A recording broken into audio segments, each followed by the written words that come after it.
Bonjour à toutes et à tous. Une nouvelle émission de Culture en Haut, le magazine culturel des artistes émergents des Hauts-de-France, s'ouvre aujourd'hui, alors que nous sommes ici même, en plein centre de la ville d'Arras, et plus particulièrement à l'hôtel de Guînes.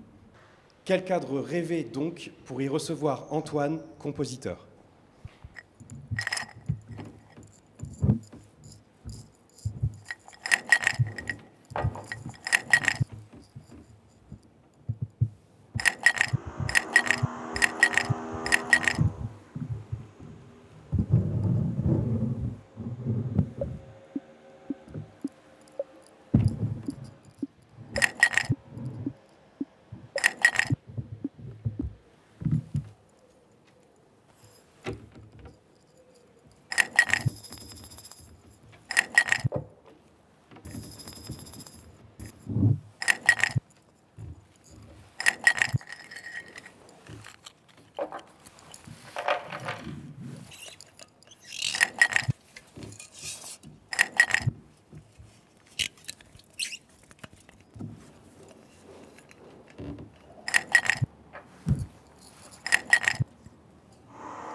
Là, ton micro.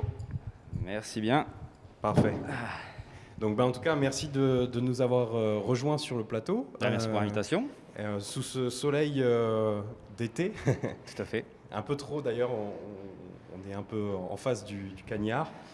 Est-ce que tu peux nous parler un peu plus de la musique que tu viens de nous jouer ? Bien sûr, donc c'est un morceau de musique électronique ou musique électroacoustique. C'est-à-dire que c'est des sons que j'enregistre et ensuite on entend la musique enregistrée. Donc là je suis parti de bâtons que j'ai trouvés sur la route, de pierres qui sont tombées du toit que j'ai ramassées, j'ai donné un petit coup de pied dedans, ça fait un petit son, de l'eau que j'ai fait couler et sur lequel j'ai joué des notes en la pitchant, en montant les octaves. Et ça m'a permis de créer une petite mélodie, un rythme, et de créer des morceaux de musique à partir de rien.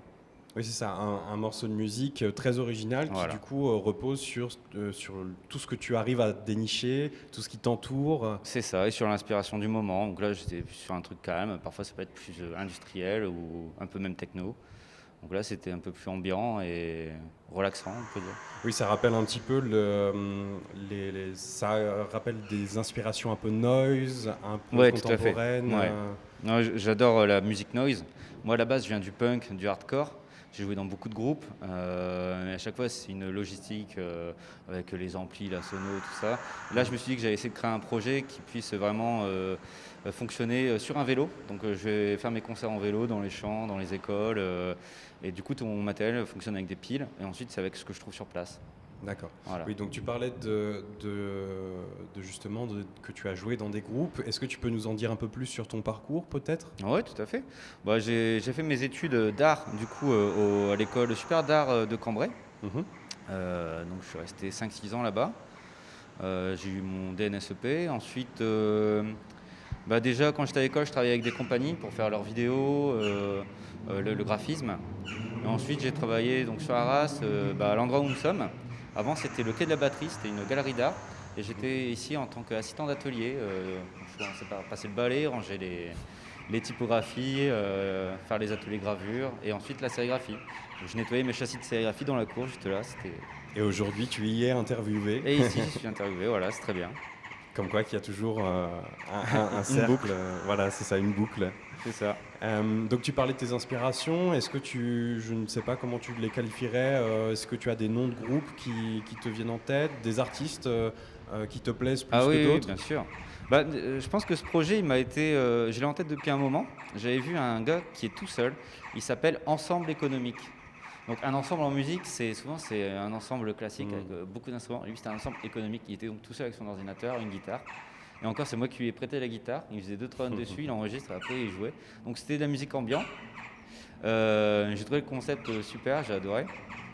Et, euh, et ensuite, moi, j'écoute des groupes comme The Chariot, Cult of Luna, des groupes très hardcore, des trucs très expérimentaux comme The Residents ou de la noise comme Prurian, Merzbow, Shora, euh, du, du hip-hop, du abstract hip-hop comme Prefuse 73, j'adore ça.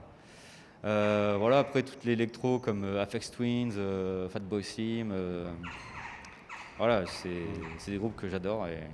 Ouais, ça se ressent peut-être pas dans le morceau que j'ai fait ou dans la musique que je fais, mais j'ai beaucoup d'influences qui viennent de là. Oui, bien sûr, on a tous Voilà, un point de départ dans la démarche c'est ça. artistique, bien sûr. Est-ce que, pour revenir sur ce sujet, est-ce que tu pourrais choisir un mot, un seul mot pour décrire un peu ton travail, tes inspirations, tes morceaux? Je pense que c'est l'autonomie. Parce que c'était un projet qui se voulait totalement autonome. Euh, donc au niveau de l'énergie, je fonctionne sur pile rechargeable ou sur batterie. Mhm. Donc je peux me poser où je veux, je peux jouer quand je veux, où je veux. Pour me déplacer, c'est facile. Tout rentre dans un sac, je mets ça sur mon vélo et je vais pareil où je veux. Donc je suis libre, je suis autonome. Il n'y a pas de barrière. Il n'y a pas d'instrument de musique, donc c'est pas lourd, ça coûte pas très cher.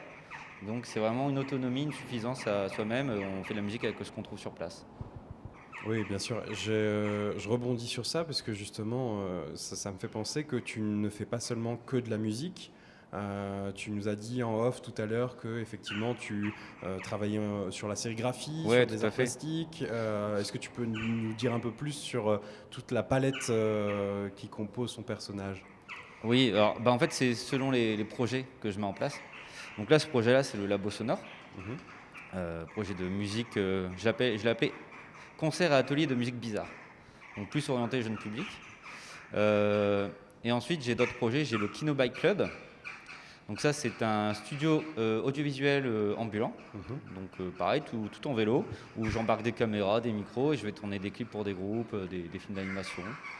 Et ensuite, j'ai la Baraka Print, qui est un petit show de démonstration de sérigraphie et de gravure sur lino ou bois, sur lequel on va imprimer des t-shirts, mais ceux des gens du public souvent. Je vais beaucoup dans les concerts avec ça, je fais un visuel par rapport au festival qui m'a invité ou au groupe. Et ensuite, le défi, c'est d'imprimer le plus de personnes possible. Voilà, donc c'est assez drôle et ça marche plutôt bien. Oui, il y a une bonne réception auprès du, Ouais, du- ouais, du voilà, parce que public.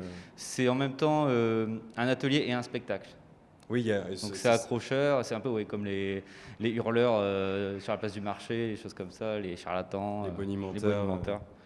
Est-ce que en parlant de structure, est-ce que tu aurais des lieux culturels ou pas forcément des salles de spectacle qui t'inspirent? J'adore me balader, par exemple, le long de la Scarpe. Je trouve que c'est un endroit très apaisant. D'accord. Donc la Scarpe, c'est un petit rivière qui coule de Arras on peut aller jusqu'à Saint-Laurent. Même en vélo, j'ai déjà été jusque Douai en la longeant. Mhm. Après, ça change de canal. Et donc c'est génial comme balade quand il fait beau, je sors le chien, on va là-bas, on se promène pendant des heures. Il y a des petits parcs aussi au niveau de Saint-Laurent-Blanger, juste à côté d'Arras, très agréable. Il y a la forêt à Mareuil, où j'aime bien aller aussi. Et les champs, à côté de chez moi j'ai des champs, je vais promener mon chien là-bas, j'adore. Après j'aime bien aller voir des concerts du Couleur Café le dimanche après-midi. Pour finir la semaine c'est impeccable, on est en terrasse, il y a un groupe qui joue. Après souvent c'est assez calme, et si on veut des trucs plus rock, on va à la Forge pour voir des concerts de rock, de métal. D'accord. Donc il y a de quoi faire à Arras, il y a aussi le Rap-Perché juste à côté qui propose du théâtre, des expositions, beaucoup d'événements. Sinon après il y a Lille juste à côté bien sûr. Donc beaucoup d'activités culturelles dans les parages d'Arras. Ouais voilà. Après même avec mon groupe, j'ai un groupe qui s'appelle Charbon, de post-rock, mat-rock, et on a été suivi par le Métaphone, le 99 bis à Wany. C'est D'accord. une structure donc, qui accompagne des artistes, et on a été suivi là-bas pendant 3 jours. On a travaillé avec l'ingé son de Youssou N'Dour, le chanteur, D'accord. et il a travaillé sur notre son, sur la prestation scénique, et ensuite on a fait une restitution. Et on est toujours accompagné par cette structure. On espère que ça va pouvoir bientôt rouvrir. Oui, parce que du coup, tu envisages certains projets. Comment est-ce que tu perçois Ouais, l'avenir dans les mois qui on viennent? on est aussi suivi par le Pharos à Arras, et on devait jouer normalement au Main Square Festival cette année. Donc ce sera reporté à 2021, mais on est toujours programmé, donc c'est D'accord. assez chouette. Oui, c'est un report et non pas une annulation. Ouais, voilà, c'est ça. Très bien. Et donc, tu as d'autres projets qui se... Oui. Ben, là, jusque début juillet, je suis sur le Labo Sonore. J'ai réussi à trouver des dates. Et ensuite, j'ai un projet de clip pour un groupe qui s'appelle Delta Vulture. Donc là, ce sera un clip réalisé en film d'animation. Je vais essayer de le faire cet été. Et ensuite, je vais essayer de trouver des dates pour la rentrée. Il y a beaucoup de travail à faire avant de trouver une date. Oui, bah c'est toute la difficulté de la création. C'est ça. Mais en tout cas, je te remercie et puis surtout bonne continuation pour tes projets. De toute façon, on peut sûrement te retrouver sur les réseaux sociaux. Peut-être que tu as Bien des pages sûr, internet. tout à fait. Il y a des pages pour le Labo Sonore, il y a une page Facebook, une page Instagram. J'ai aussi mon site, antoinekempa.com, où il y a tous mes projets qui sont repris. D'accord. Bon, de Voilà. toute façon, tous les liens seront en description de la vidéo. Parfait. Eh bien, parfait. Merci Antoine. Merci beaucoup à toi. Donc nous souhaiterions remercier avant toute chose la ville d'Arras pour nous avoir ouvert les portes de l'hôtel de Guînes dans lequel nous avons pu tourner cette vidéo aujourd'hui. À très vite pour une nouvelle émission.